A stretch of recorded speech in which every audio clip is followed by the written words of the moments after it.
देखो, बॉलीवुड ने हमारे कल्चर का जितना नुकसान किया है इतना किसी और ने नहीं किया।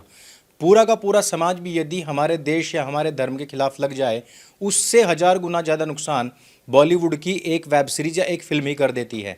अभी तक आपने जितनी भी फिल्में या वेब सीरीज अभिव्यक्ति की स्वतंत्रता के नाम पर गाली देती हुई देखी होंगी, उन सबसे हजार गुना ज़्यादा बदतमीजी और गालियां देने वाली एक और वेब सीरीज आ चुकी है। जैसा नाम वैसा काम, the bad S of Bollywood. बनाने वाला वही है जिसको लेकर के पहले भी काफ़ी सारी कंट्रोवर्सीज रह चुकी हैं। और ये वेब सीरीज आर्यन खान ने ठीक उसी प्रकार से डायरेक्ट की है जिस प्रकार से थ्री इडियट्स में रणछोड़ दास छांछर ने डिग्री हासिल की थी। इंजीनियर बनाइए इस लौंडे को। रणछोड़ दास छांछर के नाम की डिग्री वहां उस दीवार पर चाहिए मुझे। इस वेब सीरीज की स्टार्टिंग देखते ही आपको पता लग जाएगा कि इसमें शाहरुख खान के बेटे का कितना योगदान है। दूसरी बड़ी चीज कि इसको इस नाम पर तो प्रस्तुत किया गया है कि इसमें सारे के सारे बॉलीवुडियों को एक्सपोज किया जा रहा है, लेकिन इसको भी एंटरटेनमेंट का नाम दे दिया गया। और उसके साथ ही साथ जो आपके मनपसंद डायरेक्टर, प्रोड्यूसर, एक्टर, एक्ट्रेसेस है ना, वो सारे के सारे इतनी गंदी गंदी गालियां दे रहे हैं जिनको सुनने के बाद में आपके कानों से खून आ जाएगा। क्या डायलॉग बाजी किया रे तू, माही दी कानों से खून आ गया था बहन। बादशाह दी भैन दिल। देखो, मैं मुजफ्फरनगर से हूं। हमारे यहां पर लोग गाली देते नहीं, इन्वेंट करते हैं। एक व्यक्ति ने यदि कोई गाली इन्वेंट करके किसी को दे दी, दूसरा बंदा उसको कॉपी पेस्ट नहीं मारता, वो अपनी खुद की गाली इन्वेंट करके देता है। और वहां पर गाली कोई एक छोटे से शब्द की नहीं होती है, 4-5 लाइन की होती है जिसको एक बंदा एक सांस में बोलता है। लेकिन जब मैंने अपने क्षेत्र के लोगों से भी पूछा तो उन्होंने कहा कि भाई इससे ज्यादा गंदी वेब सीरीज हमने नहीं देखी। और उसमें भी उन्होंने कहा कि जिस समय पर करण जौहर आता है स्टेज पर, जब वो पहली बार मुंह खोलता है, वहीं पर ही हमने टीवी बंद कर दिया। देखो, कुछ वेब सीरीज होती हैं जिसको हम फैमिली के साथ देख सकते हैं, कुछ ऐसी होती है कि गर्लफ्रेंड या वाइफ के साथ देख ली, किसी और के साथ नहीं देख सकते। कुछ होती है चलो दोस्तों के साथ देख ली, सारे के सारे मेल हुए या तो सारे के सारे फीमेल हुए। कुछ वेब सीरीज ऐसी होती हैं जिनको अकेले बैठ करके बंदा देख लेता है, लेकिन ये अकेले देखने लायक भी नहीं है, उसमें भी आपको झेलनी पड़ेगी। अब अगर मैं डायरेक्शन की बात करूं तो इसके शुरुआत के जो 2-3 एपिसोड हैं उनको यदि आप म्यूट करके देखेंगे तो आपको लगेगा कि स्क्रीन प्ले ठीक चल रहा है, डायरेक्शन ठीक चल रहा है, लाइटिंग ठीक चल रही है, पीछे जो वीएफएक्स दिया गया है वो भी ठीक है, जो फाइट एक्शन सीक्वेंस हैं वो भी आपको लगेंगे कि हाँ ठीक ठाक हैं। उसके बाद में ये आपको स्वरा भास्कर की ओवर एक्टिंग से भरी किसी सी ग्रेड की वेब सीरीज से भी घटिया लगने लग जाती है। मुझे लगता है कि वो जो बाद वाले जो एपिसोड है ना, वही एपिसोड खुद आर्यन खान ने लिखे हैं और उन्हीं के ऊपर केवल उसने काम किया है। जो शुरुआत वाले हैं वो मैंने बता ही दिया है कि वो आउटसोर्स किए गए हैं, किसी को कह करके बनवा दिए गए हैं। अगर आप इस वेब सीरीज में कोई यूएसपी ढूंढने के लिए जाएंगे तो वो केवल एक ही है कि इसमें सारे के सारे खान आ गए हैं, आधा कपूर खानदान आ गया है, और जितने भी न्यू कमर्स हैं वो सारे के सारे आ गए हैं, आउटसाइडर्स हैं जितने वो आ गए हैं। सबको लेकर के दिखाने का प्रयास किया गया कि बॉलीवुड के अंदर गंदगी है और उनको बड़े ही कॉमिक तरीके से हमने एक्सपोज किया है। और यही नहीं, आर्यन खान ने जो उसके साथ हुआ था, यानी कि जो ड्रग्स की पार्टी हो रही थी उसके ऊपर जो छापा पड़ता है, उसको भी दिखाने का प्रयास किया है। ठीक उसी प्रकार से लीपापोती यहाँ पर भी होने के प्रयास हुए, जिस प्रकार से आपने जवान मूवी के अंदर एक सीन देखा होगा जिसमें बाप जो शाहरुख खान होता है वो बेटे के लिए बोलता है कि बेटे को हाथ लगाने से पहले बाप से पूछ लेना चाहिए था।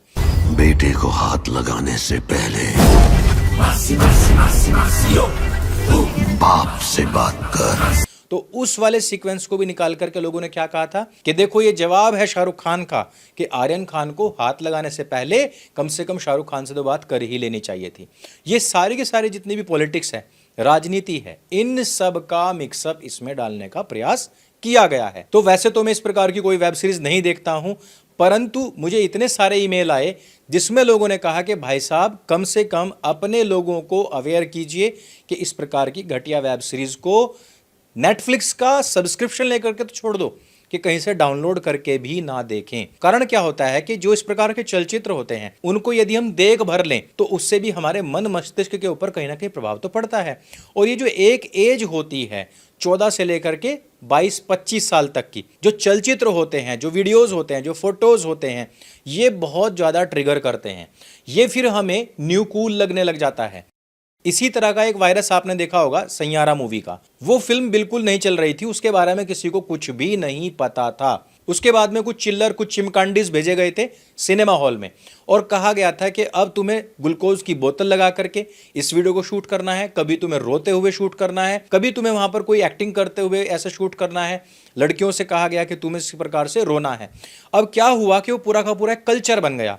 उसके बाद में और लोगों को भी लगने लग गया कि यदि हम ऐसे रोते हुए वीडियोस बनाएंगे तो हम वायरल हो जाएंगे, हम लोग सुपरहिट हो जाएंगे। और ऐसा होने लग गया कि लोग उनके मजे लेने के लिए ही सही पर उन रील्स को देखने लग गए। इससे उनकी इंगेजमेंट बढ़ गई। इंगेजमेंट बढ़ने से क्या होता है कि युवाओं के लिए वो अट्रैक्शन पॉइंट बन जाता है। यही चीज़ें क्या होती हैं जब न्यू कूल बन जाती हैं कि गाली गलौज करना तो एक न्यू कूल हो चुका है, न्यू नॉर्मल हो चुका है, समाज में तो उसका एक्सेप्टेंस मिल चुकी है। अब जैसे कि लड़कियां या महिलाएं क्या एक्सक्यूज देती हैं रील्स पर नाचते हुए कि हमसे तो सब पूछते हैं कि तुमने क्या कपड़े पहन रखे, क्या नहीं पहन रखे। ये जो कैटरीना कैफ होगी, दीपिका पादुकोण हो गई, इनसे तो कोई नहीं पूछता। ये तो चाहे आधी नंगी भी घूमे, उनसे भला क्यों नहीं पूछता है? क्योंकि उनके पास करोड़ों रुपए हैं, इसलिए नहीं पूछता है। तो ये जो फेमसिटी का एक नया मायावाद जो गढ़ दिया गया है, ये जो नए पैमाने गढ़ दिए गए हैं, ये जो नए पैरामीटर्स बना दिए गए हैं कि यही प्रसिद्धि के नए पैरामीटर्स हैं, उन तक जाने के लिए सबको लगता है कि न्यू नॉर्मल, न्यू कूल में हमें भी घुसना है, हमें भी उसी में पैर धसाना है, तभी जाकर के हमें संतुष्टि मिलेगी, तभी जाकर के समाज हमें एक्सेप्ट करेगा। तो ये जो एक्सेप्टेंस बनाने का कार्य आर्यन खान ने किया है, पहले आर्यन खान के पास्ट को भी जान लीजिए। और यदि आपको उसके असली काम को देखना है, वेब सीरीज का 5वां 6ठा जाकर के एपिसोड देख लीजिए, आपको स्वयं पता लग जाएगा कि वहां पर इस खानदान, थूकदान, पीकदान ने क्या गोबर मचाया हुआ है। वहीं से आपको क्लियर हो जाएगा। उसके बाद में आपको ये देखने के लायक बचेगी भी नहीं। कुछ लोग कह सकते हैं कि नहीं भाई, कुछ लोगों ने इसमें जेन्युइनली बहुत अच्छा काम किया है, राघव ने बहुत अच्छा काम किया है, लक्ष्य ने बहुत अच्छा काम किया है, बॉबी देओल की मैच्योरिटी इसमें दिखी है। इन सब लोगों की एक्टिंग देखने के लिए, यानी कि फिल्म या वेब सीरीज देखने के लिए आप कहीं और पर भी स्विच कर सकते हैं, लेकिन कम से कम इस गंदगी को अपने परिवार से दूर रखिए। ये सारी चीजें जो हैं वो आकर्षण बन करके आप लोगों के घर में घुसती हैं, आप लोगों के परिवारों में घुसती हैं और वहां से फिर छोटे छोटे बच्चे गाली देना सीखते हैं, लड़कियां गाली देना सीख रही हैं। वही लड़कियां जो कल तक विरोध किया करती थी कि हमेशा गालियां लड़कियों के ऊपर, मां बहन बेटियों के ऊपर क्यों होती हैं, उन्हीं लड़कियों को लग रहा है कि हमारी समाज के अंदर एक्सेप्टेंस तब बनेगी जब हम नवी नवी गालियां सीख जाएंगी। वो गालियां कहां से सीखेंगी? वेब सीरीज से सीखेंगी। आज की तारीख में जितना पाप कर्म बढ़ रहा है, जितनी हत्याएं बढ़ रही हैं, जितनी ब्रूटलिटी बढ़ रही है, जितना ये दुराचरण बढ़ रहा है, इन सब के पीछे सबसे बड़ा यदि किसी का योगदान है तो वो है केवल और केवल OTT का। और ये समाज जो है वो कितना बड़ा महामूर्ख है, वो इतना बड़ा महामूर्ख है कि अपने घर से पैसा भी देता है और भी अवगुण सीखने के लिए। फ्री में कोई उनको गुण सिखाने के लिए कहने लग जाए तो उनको बेकार लगता है, नीरस लगता है और सोचते हैं कि इससे तुम्हारे जीवन में फायदा ही क्या होगा। परंतु जब ठोकर लगती है, जब सिर फूटता है, जब परिवार टूटते हैं, जब अपनी ऐसी तैसी बढ़ती है, तब वो फ्री के ज्ञान के पीछे ही भागते हैं कि कोई हमें फ्री का ज्ञान दे दे, कोई हमारे जीवन में आए हुए संकटों को दूर कर दे। तो वैसे तो मैं यही कहना चाहता हूं कि किसी प्रकार का कोई भी OTT प्रोग्राम इस प्रकार का नहीं देखना चाहिए जिनमें गाली गलौज, नंगापन, रिश्तों को तार तार करने वाली बात हो। परंतु इन सब का बाप ये जो वेब सीरीज आई है, इसका तो बिल्कुल ही बहिष्कार, बिल्कुल ही त्याग कर देना चाहिए। इस वीडियो में सिर्फ इतना ही। अगर ये वीडियो आपको अच्छा लगता है, जानकारी से भरपूर लगता है, इसको सबके साथ में शेयर अवश्य कीजिएगा। मेरे संग बोली सत्य सनातन वैदिक धर्म की जय। जय हिंद, वंदे मातरम।